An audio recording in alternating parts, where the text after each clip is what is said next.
Welcome to Relentless Truth with John Warren, the podcast that extracts truth from a wide range of topics, revealing who God is, who we are, and how we relate to each other. Now, here's John with this week's powerful and practical insights. Welcome to Relentless Truth. I'm John Warren. It's good to be with you again. Please like, share, review, and subscribe to Relentless Truth. You can find us wherever you get your podcasts. And you can go to our website, johnwarrenmedia.com, for more information about our work. Send along a comment there if you'd like, or you can email me directly at john@johnwarrenmedia.com. Well, today we have a special guest. Her name is Dr. Colette House.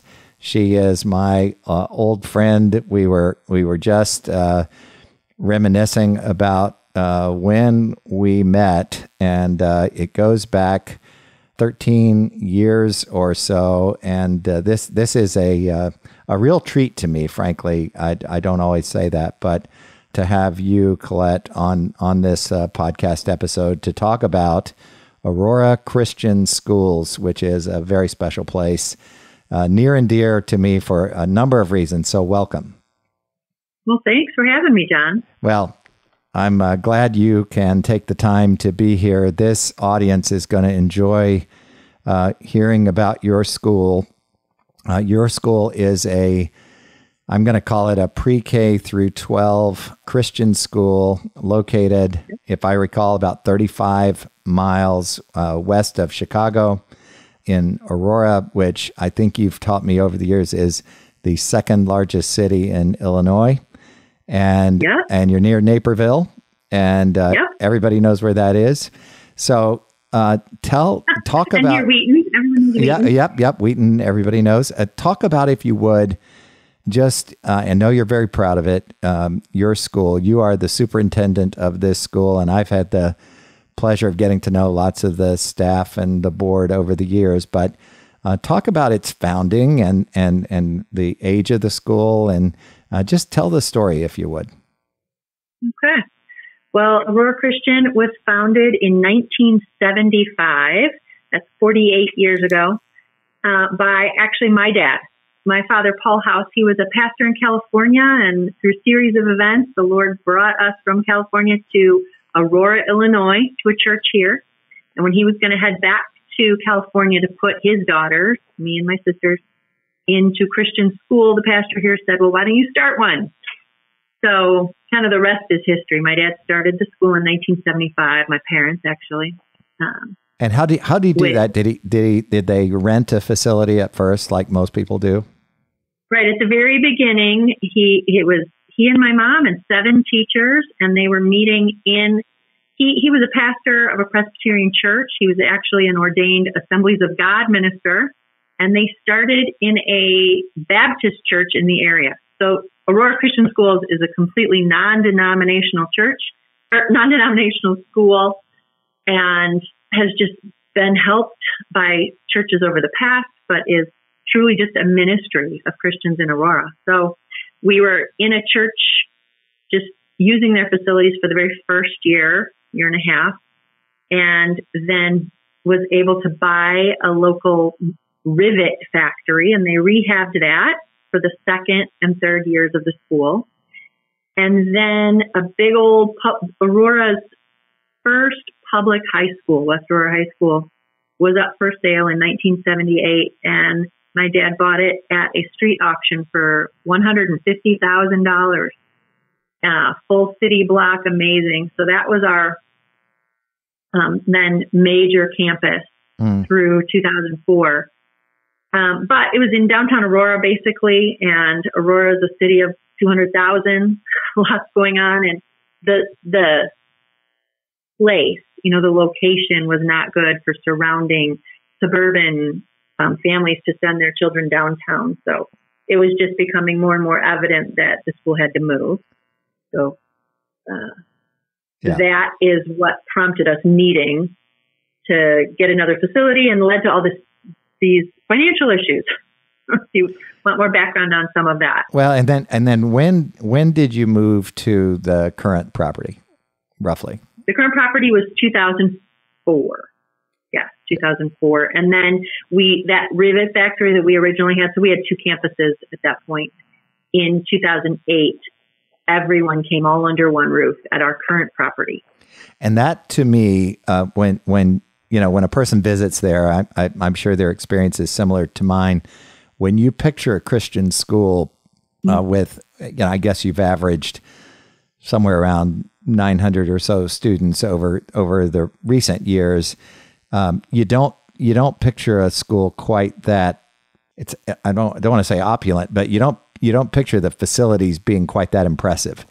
You've got lots of square footage. Can you just describe the campus? I mean, that isn't the point of our discussion, but I think most people who work in Christian schools around the country would be surprised to know how large the land footprint is, the athletics facilities, and the square footage.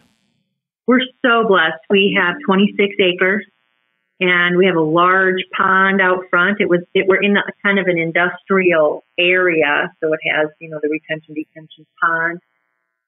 We have, I should know this right off the top of my head. We have about 240,000 square feet. We have a large gymnasium. The only new construction was a gymnasium we put on the back of the property. It was an existing warehouse that we retrofitted, and that is 20,000 square foot. Facility that seats 1,600 in the main gym, and then the aux gym seats some more. So we've had, a huge facility there. We've had audio adrenaline and bands come in. So full kitchen. We have a theater. Just a great facility. We have a football field. We have a artificial turf with a full track football field on campus. Yep. It's a beautiful space. Yeah, I think you probably have a facility that rivals some public school facilities in other parts of the country. Mm-hmm. Yep. And I wonder if you could describe. I don't want this to be emotionally difficult, but can you just? I want this audience to know Paul House just a little bit, your dad, because he to me.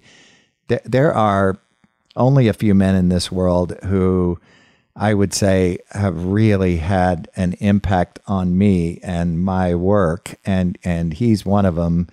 And the reason he's one of them is a prayer he prayed with me when he took me back to O'Hare after a visit.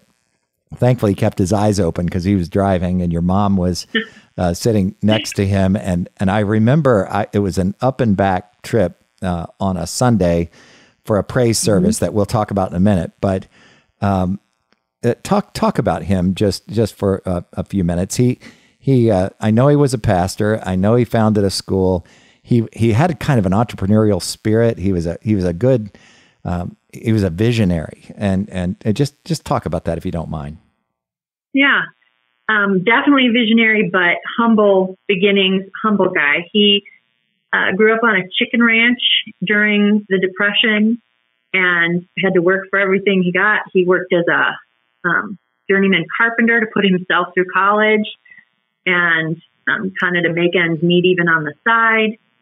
So when he came to Illinois and was at this church and wanted to go back, he stayed. And when he opened the school, really, it was all on his vision. I mean, he recruited people. He was a great delegator. He would call himself a delegator. He was a visionary, not a slick car salesman kind of guy, very down to earth, humble, get your hands dirty kind of guy. Did our mission, our 3 mission pillars are relationship, education, and service. And service is huge. One of our primary service opportunities is we take 150 kids and adults somewhere every year to do a Mission Impossible, like a construction mission trip. And he loved that because he loved working with his hands. So he could just inspire people to all join together and move forward.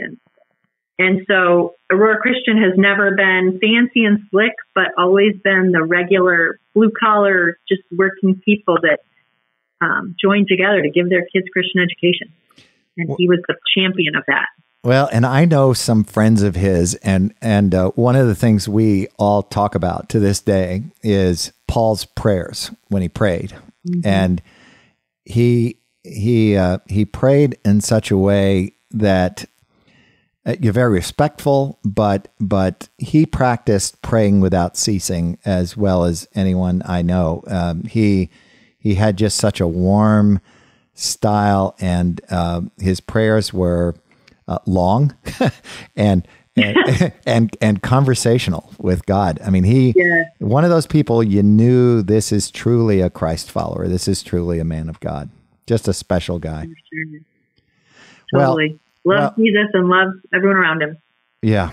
And what a legacy this school is and your leadership is at this school. But talk about, if you would, the circumstances of our meeting. I actually thought I was going to change gears away from banking and ended up doing that, and inquired. I got a call when I inquired electronically about I think you were trying to hire a CFO or a bookkeeper or accountant or something, and I ended up talking to one of your board members, and he said something like he was out in California doing something business related, and he said, well, this probably isn't something that you're overqualified for. This is how he said it, but we need you for something. And he started describing the financial condition of the school. So you move into this beautiful campus that you're in today.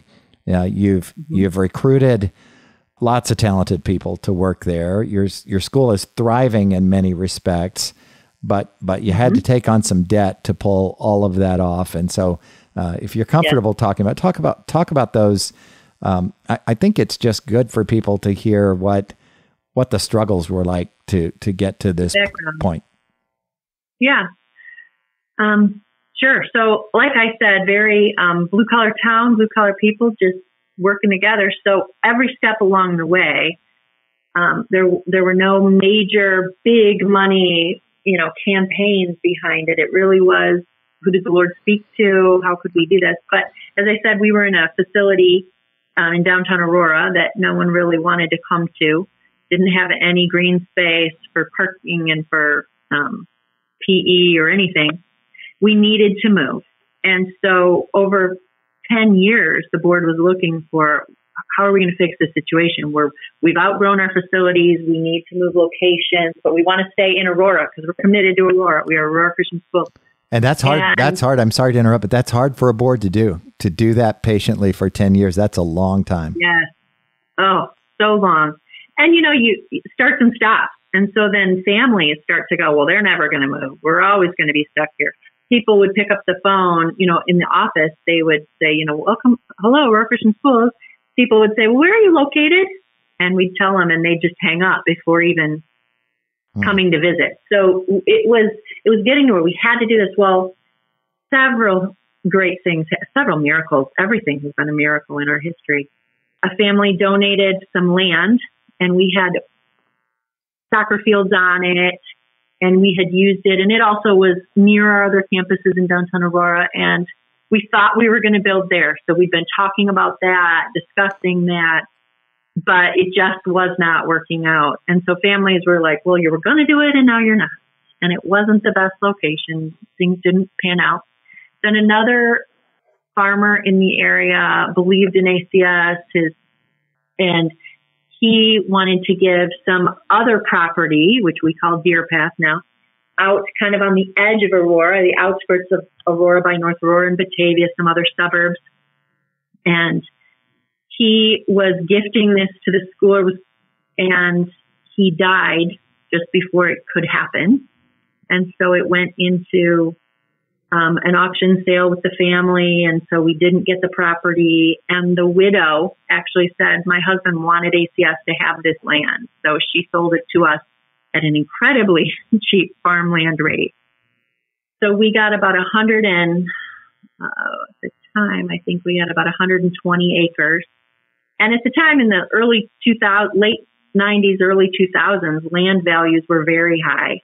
Mm-hmm. And through just a series of events, it was so amazing. We were playing football out there, but we realized this is going to be our new campus. It's going to be amazing. But the land was valued around $50 million. We actually had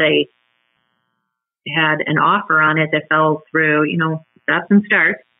But we were going to build out on that property.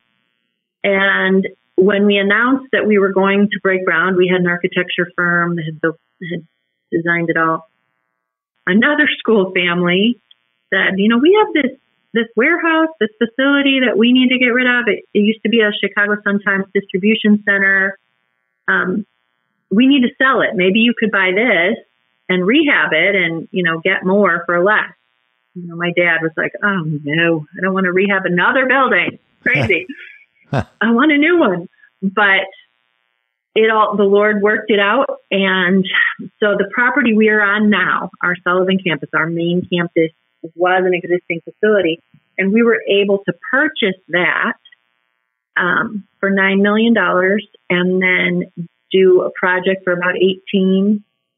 And so we needed to borrow about $26 million, which was completely unheard of in the history of Aurora Christian. Like we don't have that money in our school family. Yeah, that's still to this day completely unheard of in Christian education, period, I think. Totally.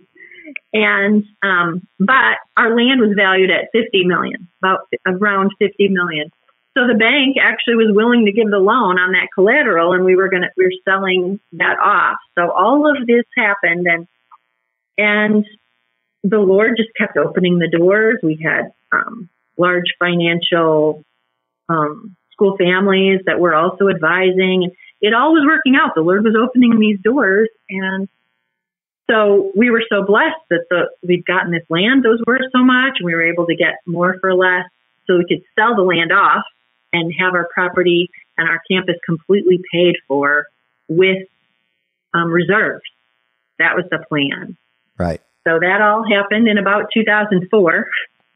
And as we were developing the property, the large property, the land property, developing, putting in roads and sewers and selling small pieces off to do the development, about to sell all the big stuff off. It was 2008 and the market crashed. And so we still had an $18 million loan. I believe it was about still 18 around. And our land was now valued at about $3 million, $2 million. So suddenly overnight we went underwater. And everybody can, all of our listeners can relate to 2008, 9, 10. I talk about it a lot in the context of that economy. There was a bubble that, burst, and there, it wasn't really, your situation was peculiar, but the entire banking industry kind of changed overnight, didn't it? And then you found yourself at odds with the bank that once valued you. Yeah. Right. And so people can sometimes look at it and go, how did you let yourself get into debt? Why did you do that? Well, we really believe the Lord was leading every step of the way. And if we hadn't moved, if we had stayed where we were, the school would have collapsed, would have folded, because we were losing enrollment rapidly. Parents were no longer willing to drive to the locations we had, and they were aging. Right. So we had to make a move, and all these things worked out, and the Lord was blessing, and then the financial situation hit. So, and then that's where we were. And then how many students did you have back then, roughly? Roughly, before we moved, we had about 180 in high school, and we actually had about 650 in preschool and elementary, at a really large elementary. But our high school was about 180. And within 4 years of moving into our new campus, our high school doubled. We had a high school of 400 within 4 years. Location, facilities, we boomed. And then it leveled out. And then because then the crisis happened. About what? 900 or so total students? Yeah, we were up to about 989. We were just about to hit that 1,000 mark. And then all the financial crises hit, and, people got nervous, and people lost their jobs and couldn't pay tuition, perfect storm. Yeah. And at this point, are you in charge of the school at this point in 2008? I am. No, I was a high school principal at the time. in 2008. Okay. My dad was still superintendent. Mm-hmm. Okay. And then what happened? Do you remember where you were? I bet you do. Yes. When the calamity really starts, the I'll call it acrimony. You guys were always very courteous and professional with your lender, but when did it really become a crisis? So spring of 2010, my dad was actually on that Mission Impossible trip that I talked about. Yep. He was down south on that trip with a bunch of high schoolers, a bunch of some adults, and he got a call from the bank that said, you have 1 week to cut $1 million from your budget and start paying back, all the things. So he had an emergency meeting. I was actually, after that mission trip, I went for another week of vacation, and he called me back and said, you got to help me as the principal. We got to figure out how do we cut this from our budget for next year. And we were on like a $4 million budget. So cutting $1 million was not easy. Right. Very painful. So your bank is, and lots of our listeners can relate to this. Your bank is now watching you carefully. They're making demands that they never made before. And what happened? So we made those cuts. We had to have an emergency meeting with our teachers, let teachers go. I mean, we made major cuts, but it was really hard year. What happened? The bank, within the next year and a half, the bank had threatened to foreclose. We had done a deed in lieu. Yes. Which deed in lieu, deed in lieu is you give the deed to your property in lieu of foreclosure. Yeah, and the bank actually never kept that. Yeah, I'm sorry to interrupt you, but just when I heard about your school, there's a document called a stipulation agreement that says, we'll let you stay there for X amount of time, and then you hand over the keys, and you had the challenges, the acrimony had reached the point, and that where that agreement had already been signed, and that in case people think that why are they talking about this in public, my banker friends are probably wondering that right now. The school did something that I cringed over in the beginning, and then I thought it was wonderful as this story that we're telling played out, and that is you went public with this and asked people to pray, and so there's this whole huge group of parents and friends of the school and friends of your family and church members praying for this school, and to be clear. The bank decided that they wanted to exit, that they were no longer interested in continuing this relationship. And there were moments where I would say they were fair, and there were other moments where they were a little heavy-handed. And you were, one thing I will say is this school family has always had an enduring faith, steadfast faith, to use the biblical word. But these were tough times where the future was very uncertain. Very tough times. In 2011, right after graduation, we didn't want everyone to panic right before graduation, but in first week of June, we called an all-school emergency meeting, and we brought all our parents and families into our gym, and we never do that as far as in the summer. Right. And unless you're winning a state championship of some sort, you don't do that. Yeah, right.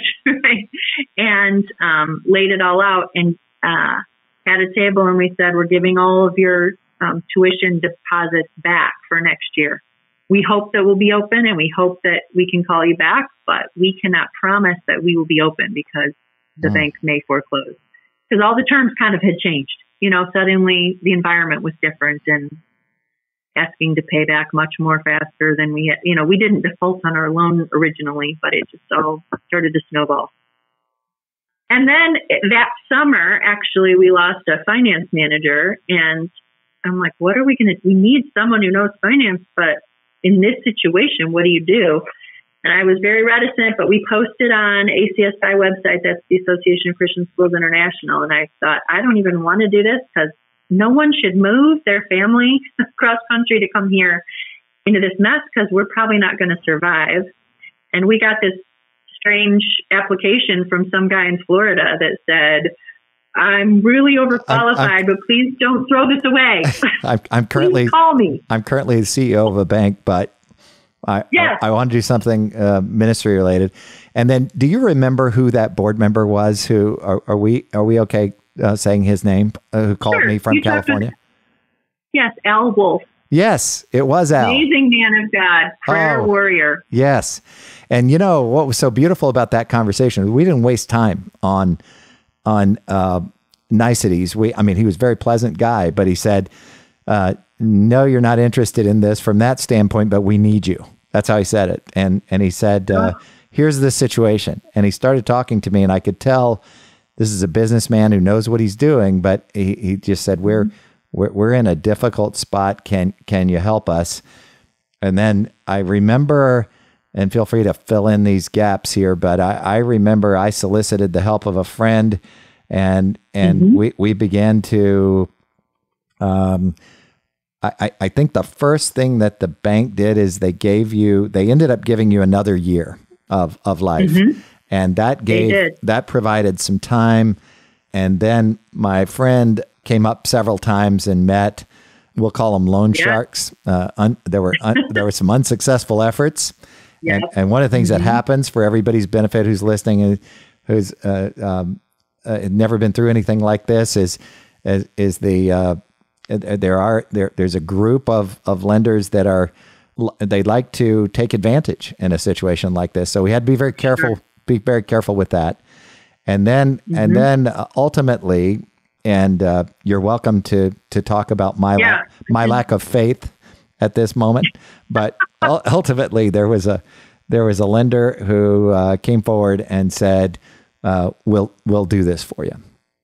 So explain how that went from your from where you sit. From my perspective. Yeah. So of course you didn't move across the country and become CEO of our CFO of our little Christian school, but you became like my personal financial advisor. You helped our board. You really helped us navigate those waters. So I want to thank you even again right now. But you had a friend in Florida who came up, and he ended up finding a capital company in New York City that also had offices in Colorado that we did business with. Yep. They had an investor in Connecticut. I mean, it just was crazy, these phone calls I would be on from sitting here in Aurora, Illinois, with people all over the country. Attorneys in San Diego and LA. It's amazing. Yep. All legitimate people in this. So from my perspective, I'm a banker in Florida and had been for 28 years. And I did not know, I knew what tax-exempt bond financing was, but I did not know all of these people. We're all meeting these people for the first time. And what I walked away with at the end of all this was the recognition that Christian ministries that I value, like Christian schools, primarily Christian schools, can actually benefit from Wall Street firms. That's the short version.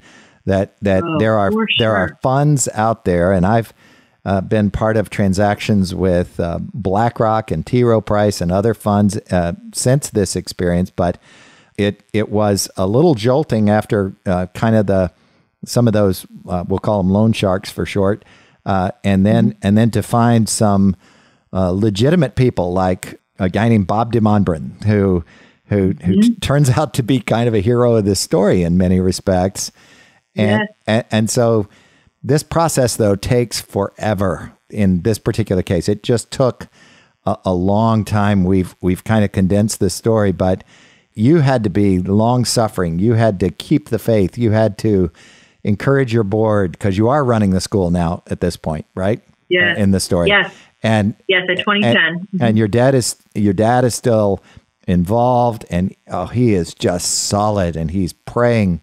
Your board is praying. Your school families are praying, and then I remember when we met. we had everything we had done was by phone.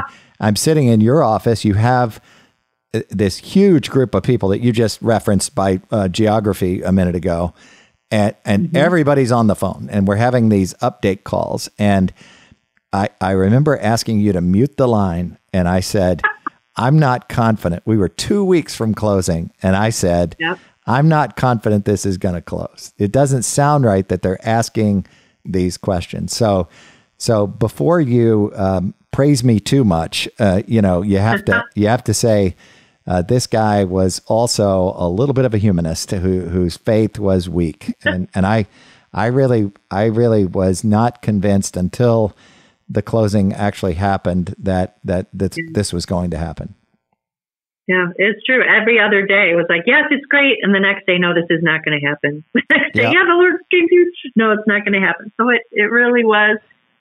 But I think that's also how the Lord works in a community. No doubt about it. Steer each other through with faith. And those Wall Street guys and those investment firm people, they were using their skills and their money and their talent to crazily impact the kingdom of God. And who knew? Who knew that that one of them, and I don't know that we should name him here because we don't have his permission, but one of them ends up being a Christian, and his wife appears to have influenced his affinity for the school over the years. I mean, it's just a wonderful story. But the debt, if I remember correctly, and you correct me if I'm wrong, was, you mentioned 18 million. I think with interest and all the rest, it was like 21-ish, right? Yeah. And the bank was fairly resolute. So when we found the replacement lender, and this whole process ensued, the lender ended up agreeing to take a discount of sorts, and it was a complicated, somewhat complicated transaction with that other property that you mentioned, and all of that. But there was a closing, and then in typical Aurora Christian Colette and Paul House fashion, you scheduled a praise service on a Sunday afternoon, and describe that service. What was the point? The point was just, to tell everyone of the Lord's faithfulness, of His provision. So we brought in people in the community, past parents, and even I helped. I think we led a worship service, we did a praise service, and then we told the story. And Paul, and that $21 million, he spoke. I'm for sure he did. He and prayed at the end, and then. And you shared your perspective too. I did. Our family. I did. I don't think I did it very well. I was kind of just shocked by the fact that a closing occurred. And if I recall correctly, this was within a week or so of the closing. It was soon after. Yes, very soon after. And your what do you call that room that we were in? Is that your auditorium, or is that your theater? Yeah, your theater. Yeah, a beautiful facility. I could. The stage area, and I mean, it's just built out beautifully, and you had a big crowd of parents and some students there, and I know my perspective on this story is when I was done speaking and your dad started speaking and then praying, I went and stood in the back of the room because I was nervous about making my flight in O'Hare, and he and your mom were going to drive me, as I mentioned. And a little girl walked up to me who said she was in 8th grade. And as it turns out, and I cannot remember her name, I wish I could, she thanked me and shook my hand. She had tears streaming down her face. And she said, I just want to thank you for saving my school. I love the Lord, and I want to graduate from here. And I said, well, thank you so much, but I didn't save your school. You know, this is God answering prayer. And it was just a sweet moment. And there were some other people who were shaking my hand and saying hello, and I'm trying to, bite the inside of my cheek so that I didn't cry. And I remember hurrying out the door at the end, and a huge man who turns out to be your offensive line coach at the time was her father, and he said hello as well. I get in the car, and your dad prays almost the entire trip to O'Hare, which isn't that long. It's about 30 minutes, as I recall. And then through another series of events, he referred some friends, and next thing you know, I'm evaluating. I'm doing something that I bet you do, being in Christian education every day, and that is, I became motivated by the generational impact that your school has, and that I could have in my own way by working with Christian schools to help them resolve their financial issues. And now here we are, 12 or 13 or however many years it is later, and your school is going strong.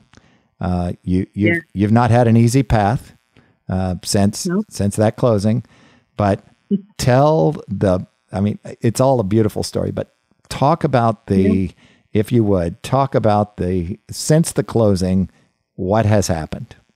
There's a lot to talk about there, because it is 12 years or so. Yeah. So that closing, the debt of about 19 to 21 million was bought down and split into two bonds. One was about 9 million, 8.9, and one was 4.3 on the remaining property of that land that we said had devalued. Yep. So the investors split it into two bonds so that we wouldn't, default on one wouldn't impact the operation of the school, but that we could sell that off and hopefully the investor can make a profit on that land. There were two bonds, but the one that was on the school, and they sold that one off. The $9 million debt, basically, then. So we went from $19 to $21 million to about $9 million in that closing, which was miraculous in itself, but still an overwhelming number. Right. So we were paying down on that. We've been paying down on that all along. Our that investor from the East Coast, who was a Christian, was very favorable to us all along. Of course, lots of hard calls, lots of just trimming the budget and being very careful. And you experience, like lots of schools do, you experience the ups and downs of enrollment and challenges and competition and all the things. Yeah. And reporting on that every year, and enrollment going down, especially for several years after that closing, just based on the fear that families had after we had to, give back tuition that one year. The word spread. Yep. So we had a big hump to get over with there. But so the investor actually helped us out and actually called us and said, you know what, I think it would help. You need to really focus on strengthening your program. So we're going to decrease your payment and you're going to pay interest only for now, or just principal, just different things that he did along the way were just miraculous. Yep. In 2019, just before COVID hit, a nearby school could not survive. Like, they folded, they closed their doors, but they called us ahead of time and handed over the keys basically and said, will Aurora Christian take over this school because we're going to be stronger together. So we actually added another campus about 30 miles from us, and now we are a district, and we have a preschool through 8th grade campus out in DeKalb, Sycamore, Illinois. And our main campus continued to grow. So then we had more critical mass, which actually showed confidence to our lenders. So that was amazing. Stronger together. And then, I don't know if I'm jumping too far ahead, but that's okay. 2 years ago, a donor that had, back in 2010, 2011, that had loaned $2 million to the school and then forgiven that loan during the time when we needed to refinance, that kept us going and didn't cause the bank to foreclose. That donor 2 years ago gave us another $2 million donation, which was just incredible. Not 2 years ago, a year ago, December. Yep. And our investor lender, allowed us to pay down at an incredible rate. So at the time we were at about 8 million. That 2 million dropped us to about 5.6. So it paid off more than $2 million. We paid it at I think 73 cents on the dollar. Yep. Which is incredible. Then just continued along trying to figure out how can we pay down this full debt. We want to get out of debt. This last year, that same donor gave another $2 million donation. And along with, I'm kind of rambling now. No, you're good. Because of that donation of that donor, and he had also given some other funds to repair our roof. We had, of course, we had some roof issues. Yep. Because of how those fell in our financials in which years, that those donations qualified us for the PPP loan twice, and has also qualified us for the ERC because it made our cash flows, our quarterly differences year over year, right, fit the qualifications. So we had about another 1.5 that we could scrape together. And with that recent $2 million donation and the 1.5, we were able to pay off our entire debt. And so today you are completely debt-free. Debt-free. Yesterday morning, I received the lien release to our property. Oh, good. So amazing miracle. Yeah. I mean, not one, about 100 that I know of. I mean, you just blazed through 10 of the most difficult years financially that a person could endure. And that's just the last, you had 38 years of school history before that with all kinds of challenges. If we, people who hear this story, ever doubt God's faithfulness, they need to do what he instructed Israel to do, which is remember what God has done, because there is no question. There were you skipped over lots of negotiations, lots of trials, lots of difficulties. You did talk about the roof. There were all kinds of other things that surfaced along the way. I want just I've got a couple more questions for you, but in just to summarize this story, I have to give you and your dad and others credit, because one of the things you did really well is you stuck together. You didn't allow the facts, the calamity, the difficulty, the suffering, the trials, whatever you want to call it, of this financial stress. You didn't allow it to rip your school apart, and you actually, over time, as all nonprofit boards do, you reconstituted your board with some amazing people who, that's a strong board that you have today. And I so want to mention their names, but I won't unless you want to. But they have stepped up and offered their expertise along the way. These are volunteers. You've also got a team of, I don't know what you call them, but that core group of leaders in your school. My leadership team is amazing. I'm thinking of Dan and his wife, and if I start naming names, I'm going to get in trouble. But I don't know all the names, but there's so much faithfulness there among those people, and I know they're there because of the gospel, because of gospel ministry.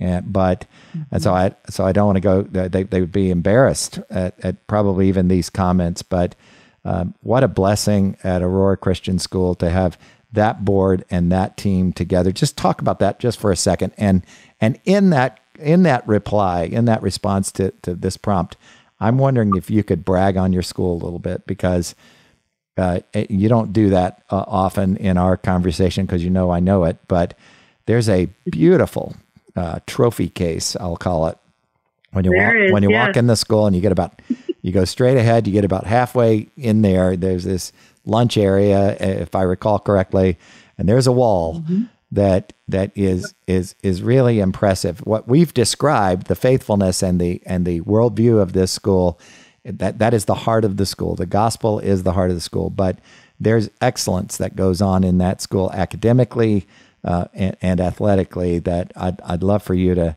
just take a second and brag on the people who really make it happen there. Yeah, we have a great group.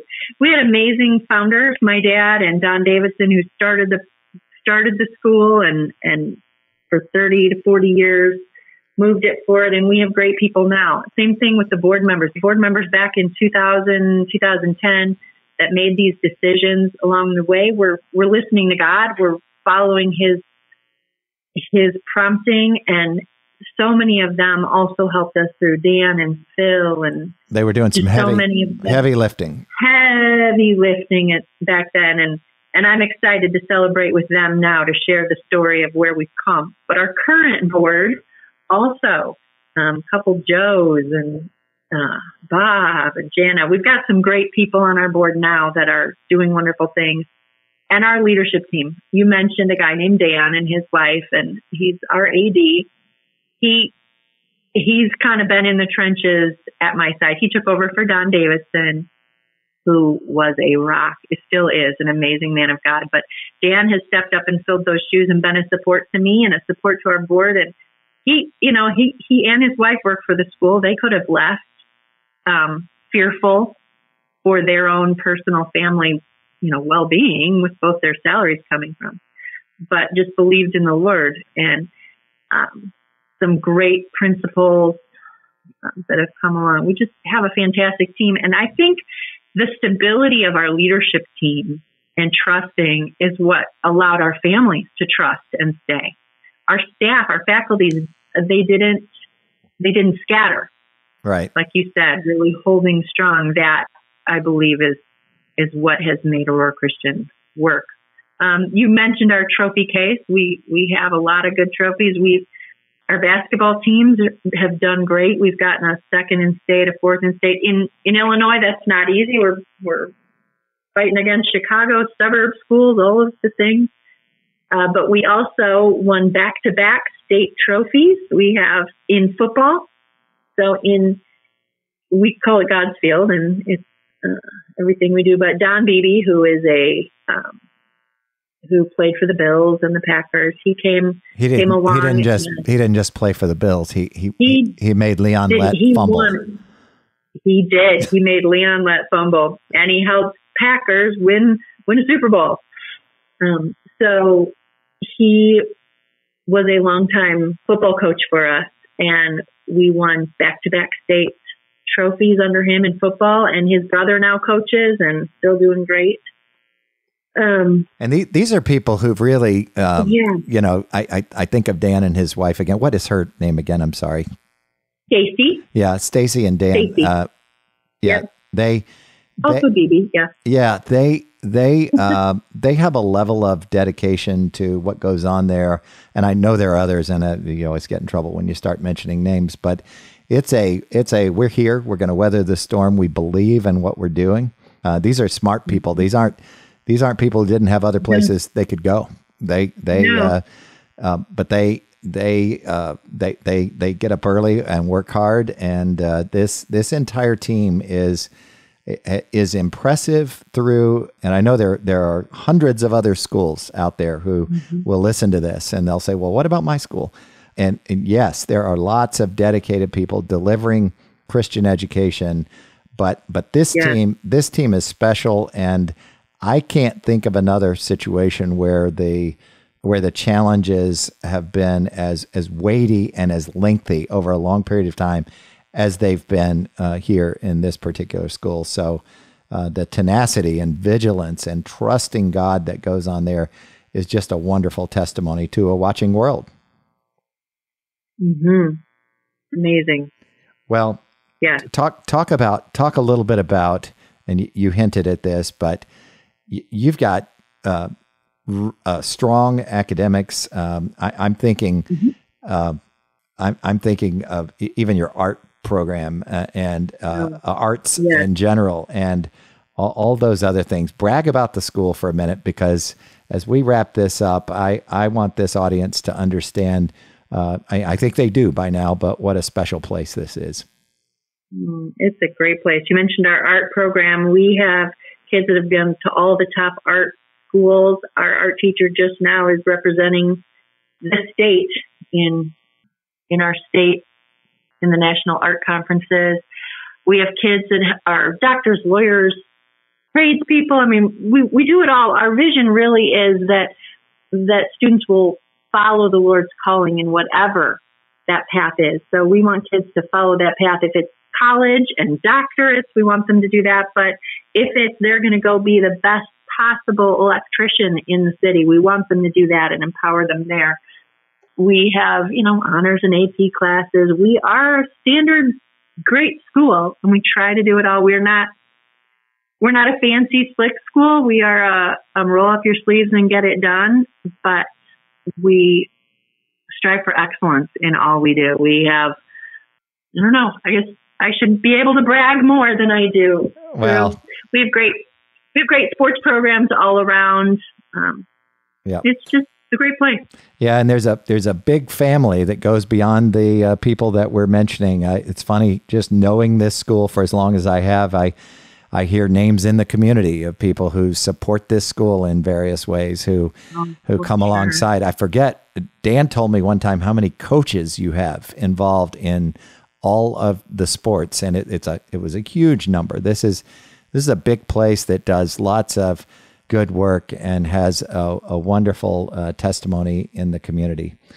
So I can't thank you enough. I know the typical listener of this podcast is encouraged by this story. It's a story of God's faithfulness, and it's a story of people who trust Him. And I'm a believer in what you're doing, and I believe that we're in a hurting world where young people are starved, Christian young people in particular, starved for gospel-centric living and starved for to learn how to walk by faith and to see that modeled. And that's what you're doing at Aurora Christian. That's why we exist. I mean, if we weren't training up our kids with a biblical worldview and training them to be Christians in the world, why even have this? They could go to the public school, but we want everything they do. We want them to learn to love Jesus and share with others. And any comment before we go on what the future looks like for Aurora Christian? I'll tell you this from a former banker's standpoint, the future looks very bright when you can look at that balance sheet and see a big zero for your debt. I'm so excited. I took this seat in 2010, and the crisis had already started. And so I have never been in this role when I had a zero balance on the debt side and could actually dream and vision and raise money for just exciting future growth of our school and programs for our students. And that's what we're doing now is we're dreaming and we're catching new vision and we're wanting to expand and reach more kids. Right. Yeah. Well, that's exciting. And that other campus that you acquired is exciting. I got to meet some of those people who it's an amazing place to visit. The Aurora Christian Schools is just a bright light. I really am thankful that we met, and thank you for taking the time. This is going to be a blessing to people all over the country and all over the world. As I mentioned to you privately, we've got listeners in Africa and India, Australia, and they will be encouraged by this story of God's faithfulness. So thank you so much. Thank you for coming on. Thank you, and thank you for all your support of not only Aurora Christian but other Christian schools around the country and the world. Well, you do that too. I would encourage all. Yeah, you do that, and you play some other roles with ACSI and other organizations, and that's when your dad referred me to. I didn't tell this part of the story, but he referred me to 6 schools. He called me the Monday after that praise service and said, "Hey, I've got 6 friends who want to talk to you." And I started talking to schools, and next thing you know, I'm thinking, I could really make a difference. This just feels as a Christian like something I want to be part of. And I had this kind of tug on my heart to do something closer to ministry related, but this is a wonderful. It's wonderful to get to vicariously experience God's faithfulness and to know that your school is debt free. That's a rich blessing. And we're all stronger together when we support one another in the same ministry mission. Well, tell Dan I want to have him on to talk about football at some point. Okay. Or just that whole athletic program. Well, thank you again. Yep. Colette House, Dr. Colette House has been our guest today. What a rich blessing. Again, please like, share, review, and subscribe to Relentless Truth. Our website is johnwarrenmedia.com. You can send along an email to john@johnwarrenmedia.com if you have questions about this story, this amazing story of God's faithfulness. I look forward to being with you again next time. Thanks for listening to Relentless Truth with John Warren. Please consider sharing this podcast and subscribe to receive future episodes. Connect with John regarding your comments, questions, and show ideas through johnwarrenmedia.com or at John Warren Media on Facebook, Twitter, or Instagram. That's all for this episode. Join us next week for another edition of Relentless Truth with John Warren.